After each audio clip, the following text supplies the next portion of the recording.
నమస్కారం. మాఘపురాణం 19వ అధ్యాయంలోకి వచ్చాం. చాలా కథలు ఉన్నాయండి. కొన్ని కొన్ని రిపీట్ అయినట్టుగా కూడా అనిపిస్తూ ఉంటుంది. అయితే ఈసారి ఇవాల్టి కథలోకి వెళ్దాము. గోమతి నదీ తీరంలో పవిత్రమైన నైమిసారణ్యం ఉంది. ఇప్పుడు నైమిసారణ్య యాత్రకి మనం కూడా చాలామంది వెళ్తున్నాం కదా. అక్కడ ఎన్ని రకాల ఫల వృక్షాలు అవి ఉన్నాయో, ఔషధ వృక్షాలు ఉన్నాయి. తర్వాత దేవతా వృక్షాలు ఉన్నాయని చెప్తారు. అరణ్యమే అంటే రకరకాలు ఉంటాయి కదా. ఈ ఉన్న ఈ ఇన్ని రకాలుగా ఫల వృక్షాలు, లతాల తర్వాత తీగలు, పువ్వుల మొక్కలు, నివాసయోగ్యమైన అరణ్యం అన్నమాట అది. అలాంటి అరణ్యంలో ఏం చేసేవాళ్ళట, ఉత్తములైన తపోధనులైన ఎంతోమంది ఋషులు అక్కడ నివాసం ఉండేవాళ్ళు. అక్కడ నీటికి ఇబ్బంది లేదు, క్రూర మృగాల బెడద లేదు, ప్రశాంతమైన వాతావరణం ఉంటుంది. ఈ ఆలోచనతోటి అది కూడా భగవద్దత్తమైన అరణ్యం అంటే తపస్సుకి వీలుగా భగవంతుడిచ్చిన అరణ్యంగా భావించి చాలామంది మునులు ఋషులు అక్కడికి చేరేవాళ్ళట. అయితే జ్ఞానము, వైరాగ్యము, ఇంద్రియ నిగ్రహము ఇవన్నీ ఉండాలి మునులకి, సహజంగా ఉండవలసినవి కదా. అయితే వీళ్ళల్లో ఏమైందంటే ఒకే చోట ఉండటంతో క్రమంగా మాట పెరిగి వాగ్వివాదాలు చోటు చేసుకున్నాయి. పరస్పరం కలహించుకునేవారు. నువ్వెక్కువ నేనెక్కువ మనకొస్తాయి. ఋషులకి మునులకి వచ్చాయంటే మనకు ఆశ్చర్యంగా ఉంటుంది. కానీ ఏమవుతుందంటే ఇంకా వేరే ఏ రకమైన డిస్టర్బెన్స్ లేకపోవడంతో వీళ్ళు ఇందులోకి దిగారనమాట. ఏమని పోట్లాడుకున్నారట, నువ్వా నేనా, నేనెక్కువ నువ్వెక్కువ అని. భృగు మహర్షి అంటట, నేను తపోనిష్ఠుణ్ణి, యోగీశ్వరుని, నన్ను మించిన వాళ్ళు ఎవరున్నారని భృగు మహర్షి అన్నారు. గౌతముడు, నేను అందరికంటే పెద్దవాడిని, బ్రహ్మకల్పం పూర్తయ్యే వరకు తపస్సు కూడా చేశాను, నేనే గొప్పవాణ్ణని గౌతమ మహర్షి చెప్పాడు. లోమసుడనే ముని నాకు సమానుడు లేడు, నేను మునులకే గురువునన్నట్ట. అక్కడి నుంచి గార్గ్యుడనే ముని సభలో నిలబడి, వేదశాస్త్రాదులన్నీ నాకొచ్చు కాబట్టి నేనే ఉత్తముణ్ణి. ఒట్టిగా తపస్సు చేస్తే సరిపోయిందా, వేదం శాస్త్రం తెలియదు, నాకు అవన్నీ తెలుసు అన్నాడు. అక్కడి నుంచి మాండవ్యుడు, నేను కర్మలని ఏమరకుండా యథాకాలంలో పూర్తి చేస్తానంటే ఎప్పుడు చేయవలసింది అప్పుడు. త్రికాల సంధ్యావందనం చేయాలి, త్రికాలాల్లోనూ హోమం చేయాలి, తర్వాత ఈ జంతుజాలాల్ని పరిరక్షించాలి, అతిథి అభ్యాగతలను చూడాలి, నేను ఎప్పుడు ఏమరపాటు లేకుండానే ఈ కర్మలన్నింటినీ చేస్తాను కాబట్టి నేనే ఉత్తముడి, నేను శాస్త్రాలు కూడా చదువుకున్నాను అని గర్జించేట. నేనే అన్నాడు. అనేసరికి శంతనుడనే ముని, నేను యోగాభ్యాసం చేసేవాడిని, ఆత్మజ్ఞానిని, ఏకాగ్రత కలిగిన వాడిని, నన్ను మించిన వాడెవడు లేడని ఆయన చెప్పాడు. పెద్దవాళ్ళంతా నన్నే గౌరవిస్తారు, నేనే అధికుడన్నాడు. ఇప్పుడు తర్వాత ఆయన శౌనకుడనే ఆ ముని ఏం చెప్తారంటే, ఆత్మవేత్తలలో నేనే మొదటివాడిని. అంటే భగవంతుణ్ణి తెలుసుకోవడం. ఆత్మవేత్త అంటే నన్ను నేను తెలుసుకోవడం కాదు. నన్ను నేను తెలుసుకోవడం అనగానే ఏమిటి ఏం తెలుస్తుంది, నేను నువ్వు తెలుసుకో అని చెప్తుంటారు, మనం వింటూ ఉంటాం. నువ్వెవరో తెలుసుకో అని.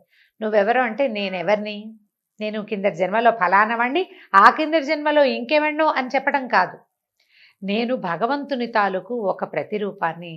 నాలోనూ ప్రపంచంలో ప్రతి ప్రాణిలోనూ ఉన్నది భగవదాత్మ మాత్రమే. జీవాత్మ పరమాత్మ కంటే భిన్నుడు కాదు. పరమాత్మలోని ఒక భాగమే జీవాత్మ. నేను పరమాత్మ తాలూకు ఒక అంశాన్ని అని తెలుసుకోగలగటం, ఆ ఆత్మజ్ఞానం కలిగి ఉన్నట్ట ఈయన. నాకంటే పూజ్యులెవరూ లేరని చెప్పేశాడు శౌనకుడు. వీళ్ళంతా ప్రతి వాళ్ళు తమ గొప్పతనాలు ఎవరి నోటికి వచ్చింది వాళ్ళు చెప్పుకున్నారు. మొదట చూడండి, సభలో మాట్లాడుకుంటారు, వాదులాడడం మొదలెట్టేసరికి అవతల వాడు వింటున్నాడో లేదో కూడా వీళ్ళకి అక్కర్ల, వీళ్ళ వాదన వీళ్ళు వినిపిస్తూ ఉంటారు. మనం తరచుగా టీవీలలో న్యూస్ ఛానల్స్లో చూస్తుంటాం, ఎవరి దారిని వాళ్ళు మాట్లాడేసుకుంటూ ఉంటారు. వీళ్ళు కూడా అంతే. ఈ మాట్లాడేసుకునే గోలలో కొంతమంది కోపం పట్టలేక భృగు మహర్షి దగ్గరికి వచ్చి ఆయన జటలు లాగేసి పిడికిలు బిగించి కొట్టేశారు కూడాట. ఒకళ్ళనొకళ్ళు దూషించుకోవటం, కొట్టుకోవటం, దండాలు ఛత్రాలు లాగేసుకోవటం. దండం పట్టుకుంటారు, జపం చేసుకోవటానికి చేతి కింద ఒక దండం పెట్టుకుంటారు కదా, ఆ దండం లాగేయటం, కమండలాలు విసిరేయటం, జపమాలలు లాగి తెంపేయటం, కొట్టేసుకుంటున్నారనమాట రకరకాలుగా. ఇన్ని రకాలు కొట్టుకుంటుంటే ఇలా పరస్పరం వివాద పడుతుండగా ఇది వివాదం కాస్త పోయి కొట్లాట కిందకి, చివరికి ఇంకొక దొమ్మి కిందకి తయారైపోతుందన్నమాట. ఆ సమయంలో కలహప్రియుడైన నారదుడు ఇక్కడికి వచ్చాడట. ఈ కలహించుకుని పోట్లాడుకు తెచ్చేవాళ్ళని మామూలుగా ఏం చేయాలండి, పోట్లాడుకుంటుంటే మధ్యలోకి వెళ్ళిన పెద్ద మనిషి, బాబు ఆగండి అయినా ఏమిటి, నేను సమాధాన పరుస్తానని అనకుండా ఇంకా కొంచెం ఉద్రేకం పెంచాడు. నువ్వే గ్రేట్ అని ఆయన్ని, నీకంటే తక్కువ వాడేవాడు, ఎక్కువవాడు నువ్వే చాలా గొప్పవాడవని ఇంకొకడిని, ఇలాగా మునులని వాళ్ళని ప్రోత్సహించాడు. వాళ్ళు యథాశక్తి కొట్టుకునేందుకు వీలుగా ఇంకా కొంచెం మార్గం సుగమం చేశాడు ఈయన. ఇంతలో ఏమైంది, తర్వాత ఇక ఉద్రేకపరిచి అక్కడి నుంచి వెళ్ళిపోయాడు. వాళ్ళందరూ కొట్టుకుంటూ ఉండగా ఈ గోల మనం ఎక్కడ పడతాము అని మొదట సరదా వచ్చింది, తర్వాత విసుగు పుట్టిందనమాట. వెళ్ళిపోయి ఏం చేశాడట, వైకుంఠానికి వెళ్ళి ఈ విష్ణుమూర్తికి తెలియజేశాడట. నారదుడు ఏమన్నాడంటే, నారదుడు వెళ్ళి చెప్పాడు విష్ణుమూర్తి, వాళ్ళు కొట్టుకుంటున్నారు, ఇలా నేనంటే నేననుకుంటున్నారు, ఋషులు మునులు తాపసులు బ్రహ్మవేత్తలు ఆత్మవేత్తలు వీళ్ళంతా కలిసి ఇట్లా కొట్లాడుకుంటుంటే ఏం చేయాలి మహాప్రభో అని అడిగేసరికల భగవానుడైన విష్ణుమూర్తి ఏం చెప్తున్నాడంటే, వాళ్ళు జ్ఞానులే, ఉత్తమమైన జన్మలు కలిగిన వాళ్ళు, కానీ మాయకి లోబడి, నా మాయకి లోబడే కలహంలోకి దిగారు. వీళ్ళ వివాదాన్ని ఉపాయంతో శమింపజేయాలి. ఎప్పుడైనా సరే మనం దేనికోసమైనా తాపత్రయం ఎప్పుడు తాపత్రయపడతామండి? ఏ వస్తువైనా నాకు కావాలన్న ఆశ, ఎదుటివాడి దగ్గర ఉన్నది నాకే కావాలని, లేదా నా దగ్గర ఉన్నది ఎవరి దగ్గర ఉండకూడదని, ఇదంతా కూడా విష్ణుమాయకి లోబడి ఉంటామండి మనం. నేను అశాశ్వతుణ్ణి, నేను రేపు ఉండను, ఈ కనపడే వస్తువంతా ఇది దృశ్యము, ఈ ప్రపంచం అంతా ఇది కేవలం కనిపిస్తూ ఉంటుంది, ఒక తెరలాగా కనపడుతుంది. ఒక్క క్షణం నేను కన్ను మూసానా ఇది ఏది నాకు ఉండదు అనే జ్ఞానం ఉండదు మనకి. ఆ జ్ఞానం లేకపోవటమే మనం మాయామోహితులుగా ఉండటం. అదే విష్ణుమాయ అని చెప్తాం. ఈ మాయ వల్లే వీళ్ళు ఇట్లా కొట్లాడుకుంటున్నారు, దీన్ని ఉపాయంతో శమింపజేయాలి. కాబట్టి నువ్వేం చేస్తావంటే, నాకు అత్యంత ప్రీతిపాత్రులైన సనక సనందనాదుల్ని తీసుకెళ్ళు అక్కడికి అని చెప్పాడు. అక్కడికి తీసుకెళ్ళి వీళ్ళతో పాటు మార్కండేయుడు, చిరంజీవి అయిన మార్కండేయుని కూడా అక్కడికి తీసుకెళ్ళమన్నాడు. ఎవరి గురించి చెప్తున్నారో చూడండి. ఈ సనక సనందనాదులు అంటే మామూలుగా ఇలా పేరు చెప్పుకుంటాం, సనక సనందనాదులు అని. వీళ్ళు నలుగురండి. సనక సనందన సనత్కుమార సనత్సుజాతులు, నలుగురు బ్రహ్మ మానసపుత్రులు. వీళ్ళు ఎప్పుడు 5 ఏళ్ల పిల్లల్లాగానే ఉంటారు, అంతే, బాలురల్లే కనపడతారు. ఈ సనక సనందనాదులే విష్ణుమూర్తి తాలూకు ద్వారపాలకులైన జయవిజయుల్ని శపించిన వాళ్ళు.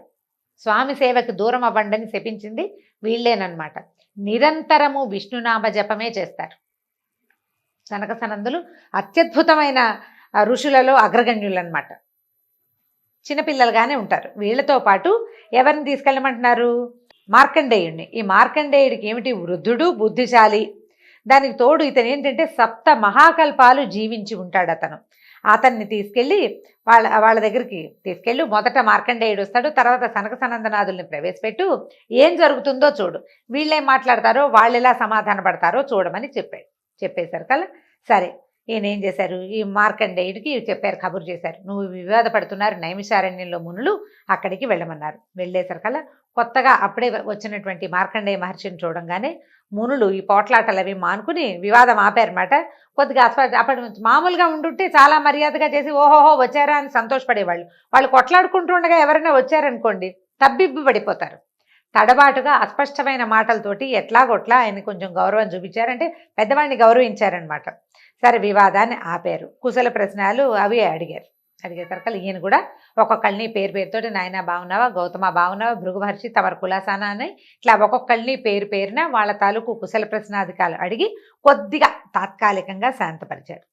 సరే, శాంతపరిచేస్తే కొద్ది రోజులు మార్కండేయ మహర్షి అక్కడే ఉండటంతో జనం కొంచెం తగ్గారు. కానీ వాళ్ళలో ఆవేశకావేశాలు లోపల ఉన్నాయి, కొట్లాటలుగా లేవన్నమాట. కొద్ది రోజులు గడిచాక ఈ సనక సనందనాదులైన నలుగురు అన్నదమ్ములు, నలుగురు మహర్షులు అక్కడికి వచ్చారట. వచ్చి ఎలా వచ్చారు, హరినామ సంకీర్తన చేస్తూ వచ్చారు. వచ్చేసరికల్లా మార్కండేయుడు వాళ్ళని చూసి ఎదురెళ్ళి నమస్కారం చేశాడు. అక్కడి నుంచి అర్ఘ్యం పాద్యం ఇచ్చారు. తర్వాత వాళ్ళ పాదాలు గడిగి, అంటే ముందు మంచినీళ్ళు ఇచ్చి, కాళ్ళు కడుక్కోవడానికి నీళ్ళు ఇచ్చి, మంచినీళ్ళు ఇచ్చి, దేవతార్చనలో ఎట్లా అర్ఘ్యపాద్య ఆచమనాదులు ఇస్తామో అలాగే అతిథి దేవుడికి కూడా అలాగే ఇవ్వాలట. ఆ రకంగా అర్ఘ్యము పాద్యము ఇచ్చి వాళ్ళ పాదాలు కడిగి ఆ నీటిని తల మీద చల్లుకున్నారట. ఇట్లా తమకి పాదాభివందనం చేసి గౌరవిస్తున్న మార్కండేయుని చూసి సనకాది మునులు ఆశ్చర్యపోయారట. ఇట్లా అడిగారు, మార్కండేయ మునీంద్ర, నువ్వు వయోవృద్ధుడివి, మునులలో ఉత్తముడివి, 7 మహాకల్పాలు నీ ఆయుష్కాలం. ఈ 7 మహాకల్పములు అంటే ఏమిటో చూద్దామండి. కృత, త్రేత, ద్వాపర, కలియుగాలు 4 మనకు తెలుసు కదా. వీటిని మహాయుగము, మహాకల్పము అంటారు, ఈ 4టిని కలిపి. అయితే ఇట్టి మహాయుగాలు 1000 గడిస్తే, 1000 మహాయుగాలు అంటే 1000 4లు అనమాట. ఈ 4 యుగాలు ఇలాంటివి 1000 గడవాలన్నమాట. గడిస్తే బ్రహ్మకి ఒక పగలు రాత్రి అట్లా 1000 మహాయుగాల పరిమాణం కలిగింది.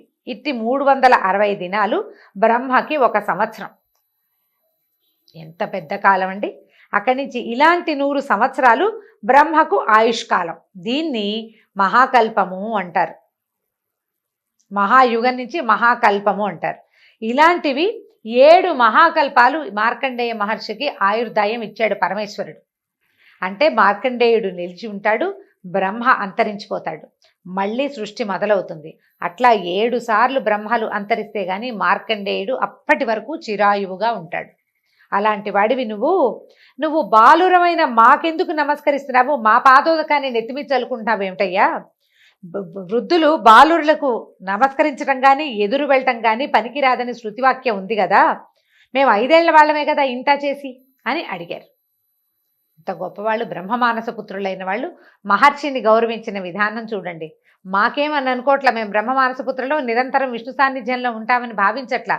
మార్కండేయ మహర్షి గొప్పతనాన్ని పొగుడుతున్నారు. నువ్వు మాకెందుకు దండ పెడతావు? పెద్దవాళ్ళు పిల్లలు వచ్చినప్పుడు పెద్దవాళ్ళు లేస్తారా? పెద్దవాళ్ళు వచ్చినప్పుడు పిల్లలు లేచి నిలబడాలి కానీ అని అడిగేసరికల్లా ఈ సనక సనందనాథులు పలికిన మాట విని మార్కండేయ మహర్షి ఇట్లా చెప్పాడు. అయ్యా, మీరు భగవద్గాన లాలసులు, అంటే భగవంతుని కీర్తిని గానం చేయటమే మీకు లాలస, అదే ఆ సంతోషం. నిరంతరము మీరు భగవద్గానమే చేస్తారు. ఒక్కొక్క దినము గడుస్తుంటే ప్రాణుల ఆయుర్దాయము కుండ నుంచి స్రవించే నీళ్లలాగా తగ్గిపోతుంది.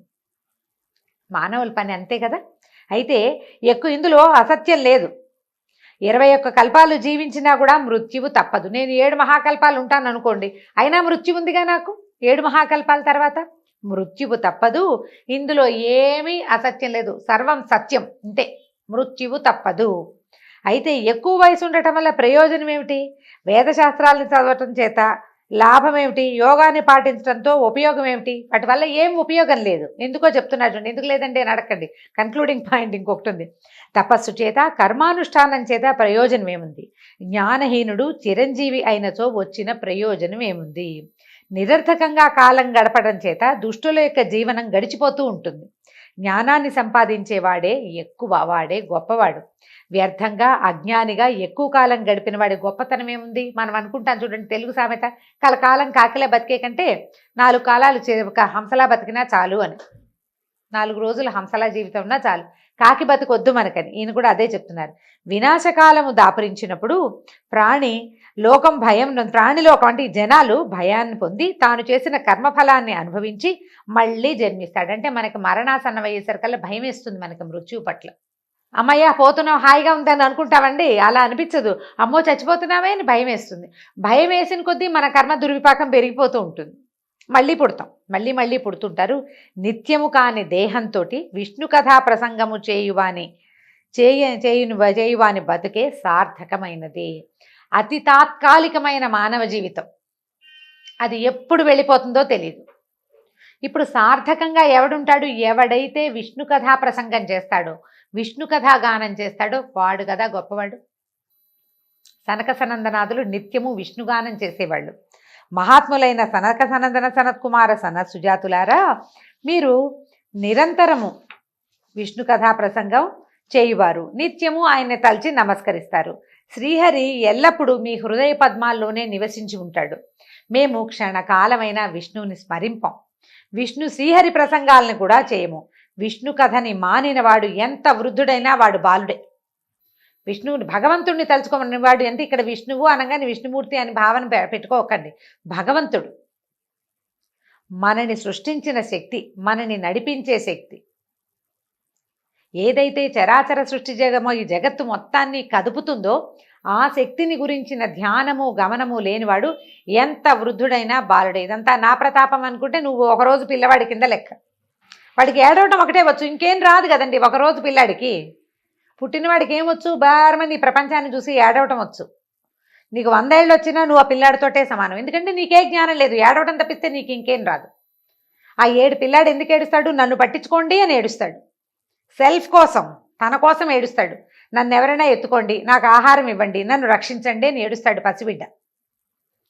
నేను భావన ఉంది వాడికి. నీకు 100 ఏళ్ళు వచ్చినా నీకు భగవంతుడి గురించి తెలియలేదంటే నీకు నేను భావనే ఉంది. నువ్వు రోజు పిల్లాడి కిందే లెక్క, సంటి పిల్లల కిందే లెక్క, మీరు పెరిగినట్టే కాదు. అదే చెప్తున్నాడు అనమాట. విష్ణు కథని విడవని వాడు ఎంత బాలుడైనా వృద్ధుడే. అందుకనే ప్రహ్లాదుడు జ్ఞాన వృద్ధుడు అని చెప్తారు.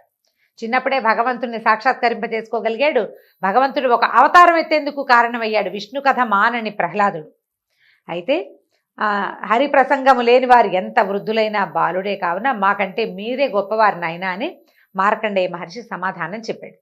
ఈ మార్కండేయుడి మాటలు విని సనక సనందనాది మహర్షులు శ్రీహరి కీర్తనం మొదలుపెట్టారు. శ్రీహరిని కీర్తిస్తున్నారు, భగవంతుని కథాగానం చేస్తున్నారనమాట. ఈ మాటలన్నీ దగ్గరే ఉండి ఉంచున్నటువంటి మునులంతా చాలా సిగ్గుపడ్డారట తమలో తాము. మనం ఒకళ్ళ ఎక్కువ ఒకళ్ళ తక్కువ అని అనుకోవటం మూర్ఖత్వం అని తెలుసుకున్నారు. వాళ్ళంతా మార్కండేయ మహర్షికి సనకాది మునులకు పాదాభివందనం చేశారు. మేము మీ వలన విష్ణు కథా ప్రసంగపు విలువను తెలుసుకున్నాము కాబట్టి విష్ణు భగవానుని మహిమను ఎరిగేటువంటి తెలుసుకునేటువంటి శక్తిని ఇవ్వమని ప్రార్థించారు. సరే, ఇలా కొంతకాలం జరిగిన తర్వాత నారదుడు సనత్కుమార సుజాతులు అంటే నలుగురు వీళ్ళు మార్కండేయ మహర్షి శ్రీహరి దగ్గరికి వెళ్ళి అంటే విష్ణులోకానికి వెళ్ళి ఇక జరిగిందంతా చెప్పారు. ఈ రకమైన ప్రసంగం వల్ల మునులు కొంత సిగ్గుబడి తెలుసుకుని తమ తప్పిదాన్ని తెలుసుకున్నారు.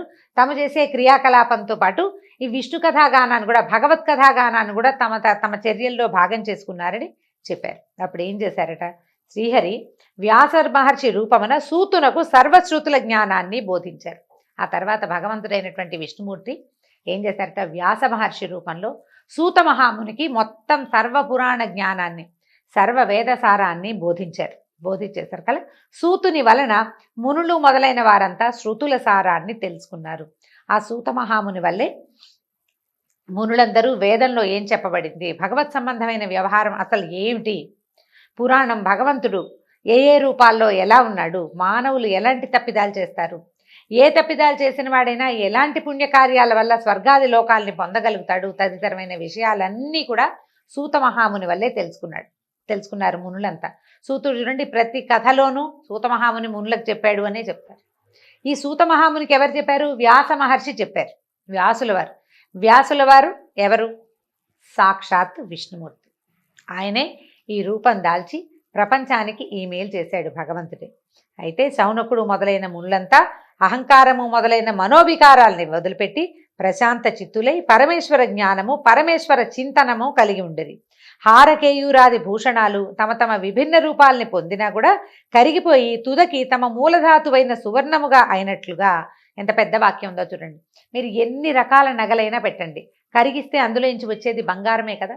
మూలధాతువు ఏది, ఫలానా షాపులో ఫలానా మోడల్ ఇంకెక్కడికో వెళ్తాం, మద్రాసులో బాగుంటాయండి అంటాం, కడపలో ఇంకా బాగుంటాయి, తెనాలి వైపు బాగా చేస్తారు బంగారపు వస్తువులు. కానీ వీటన్నిటికీ మూలం ఏది, బంగారం. ఆభరణాలన్నిటికీ మూలము బంగారము. ఆభరణాలన్నీ కరిగిస్తే చివరికి తమ మూలధాతువులోకే అవి బంగారంలోకే చేరిపోయినట్టుగా ప్రాణులు తమ కర్మ విశేషాన్ని అనుసరించి వివిధ రూపాలు పొంది తుదకి పరమాత్మ భావమునే చేరుతాయి, ఆయన పాదాలకే చేరిపోతాయి ప్రాణులన్నీ కూడా. వేదాంగములను సర్వశాస్త్రములను అభ్యసించి పరమాత్మ మహాత్మ్యమును ఎరిగి పరమాత్మ చింతనము చేసి భగవదనుగ్రహముని పొందుటయే జ్ఞానమునకు ఫలితము. నువ్వు ఎంత చదువుకో, ఇదంతా ఈ ప్రతాపం నాది కాదు భగవదనుగ్రహమే అని నమ్మినవాడు కరెక్ట్గా సరిగ్గా చేరవలసిన చోటికి చేరతాడు. ఇది నా ప్రతాపమే అని అనుకునేవాడు మళ్ళీ మళ్ళీ పుడుతూనే ఉంటాడు. ఈ పుట్టినవాడు ఎప్పటికో తెలుసుకుంటాడండి తప్పకుండా. ప్రతి జీవి తాను భగవన్మాయా మోహితంగా ఉన్నానని భగవంతునిలోని ఒక భాగాన్నే తనని తెలుసుకోవాల్సిందే ప్రతి మానవుడు. ఇప్పుడు కాకపోతే వచ్చే జన్మలో, ఇప్పుడు కాకపోతే దాని తర్వాత కొన్ని వేల జన్మలు ఎత్తైనా సరే తాము భగవంతుని చేరవలసిన వాళ్ళము, అందులోని భాగాలమేనని ప్రతి ప్రాణి గుర్తించవలసిందే. సమయం తీసుకుంటుంది అంతే. ఒక్కొక్కళ్ళకి తొందరగా తెలిసిపోతుంది, ఒక్కొక్కళ్ళకి అర్థం కాదు, ఒప్పుకోరు, వితండవాదం చేస్తారు. చాలా రకాల వాదాలు నడుస్తుంటాయి. ఏది దేవుడు ఉన్నాడా, ఉంటే చూపించు, ఇలాంటి ప్రశ్నలు వేస్తూ ఉంటారు. నాకు దేవుడు లేడు అందుకే మా నాన్న చనిపోయారు, ఇలాంటివి కూడా మాట్లాడుకుంటూ ఉంటాం. భగవంతుడు ఉండటానికి దీనికి సంబంధం లేదు, అసలు అది వేరే సబ్జెక్ట్ అనే పాయింట్ అసలు మనకు తెలియదు. క్రమంగా ఎప్పటికో జీవుడు తెలుసుకుంటాడట. ఈ తెలుసుకుని ఏం చెప్తున్నారు, అది జ్ఞానాన్ని భగవంతుని యొక్క ఉన్నాడు ఆయన ప్రజెన్స్ని తెలుసుకుని మనం ఆయన పాదాల చెంతకు చేరవలసిన వాళ్ళమే అని తెలుసుకోవటమే జ్ఞానమునకు ఫలితము. మాఘమాసాది వ్రతాలు తర్వాత భగవత్ చింతనని నిరంతరంగా అలవాటు చేసి జీవులను తరింపచేయును. ఇప్పుడు మనం మాఘమాసంలో ఉన్నాం. పొద్దున్నే స్నానం చేయండి, ఏదో సూర్యుడికి దండం పెట్టుకోండి అని చెప్తున్నామా? ఇలాంటివి ఎందుకండి? మనల్ని భగవంతుని వైపు తిప్పటానికి. మనకున్న అనుమానాలు అవన్నీ ఈ ప్రవాహంలో కొట్టుకుపోతూ ఉంటాయి. ఏదైనా ఒక ప్రయోజనం కనపడింది అనుకోండి, వాడి కర్మ విశేషం వల్ల కర్మ బ అంటే ఎలా చెప్పాలంటే, మనకి ఈ జన్మతోటి ఈ కర్మ గనక తొలగిపోయే అవకాశం ఉంటే మనకు తెలుస్తుంది. ఈ స్నానం వల్ల ఈ ఫలితం కలిగింది, భగవంతుడి వల్ల ఈ ఫలితం మనకు కనిపించింది, ఇది ఇంకా ముందుకు తీసుకెళ్ళాలి, ఇలాంటి భావాలు మొదలవుతాయన్నమాట. క్రమంగా మనము నమ్మకపోవటం నుంచి నమ్మడం వైపుకు ప్రయాణిస్తాం. నమ్మాలి కదా! ఏదైనా ఒకటి దూరంగా దీపం ఉందని తెలియాలి మనకి. మనం నమ్మాలి అక్కడెక్కడో కనపడుతోందని. తర్వాత ఆ దీపాన్ని వెతుక్కుంటూ వెళ్ళాలి మనం. దూరంగా మనకి దీపం కనపడుతుంది. ఆ దీపాన్ని చేరగలగాలి. వెంటనే చేరలేకపోతాం. కొంతమంది ఈ జన్మలోనే, కొంతమంది పై జన్మలో, కొంతమంది ఆ పై జన్మలో చేరతారు. దీపం అంటూ ఉందనే నమ్మకం కలగటం కోసమే మనకి, అంటే భగవద్జ్యోతి తప్పకుండా ఉందని తెలుసుకోవటానికే ఈ కార్తీక మాసము, మాఘమాసం, వైశాఖ మాసం ఇలాంటి నియమాలు పెట్టబడ్డాయి. దానివల్ల భగవత్ చింతన అలవాటుగా అయినా చేస్తారు. ఎప్పటికో బుద్ధి వికసిస్తుంది. రాయిగా రాయిగా గుండ్రంగా రాతొచ్చినట్టుగా అనమాట.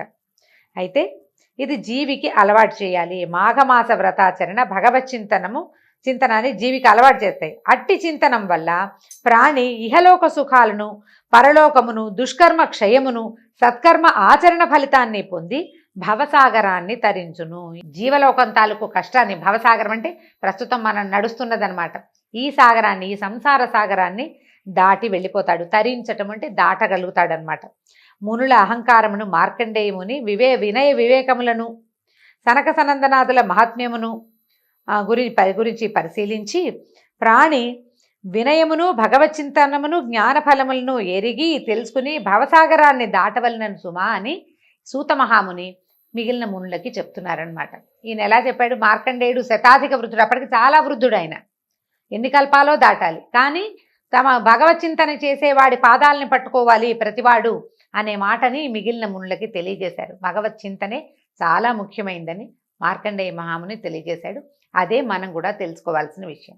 ఇంతటితోటి 19వ రోజు పారాయణ పూర్తయిందండి. రేపు మళ్ళీ కలుసుకుందాం. నమస్కారం.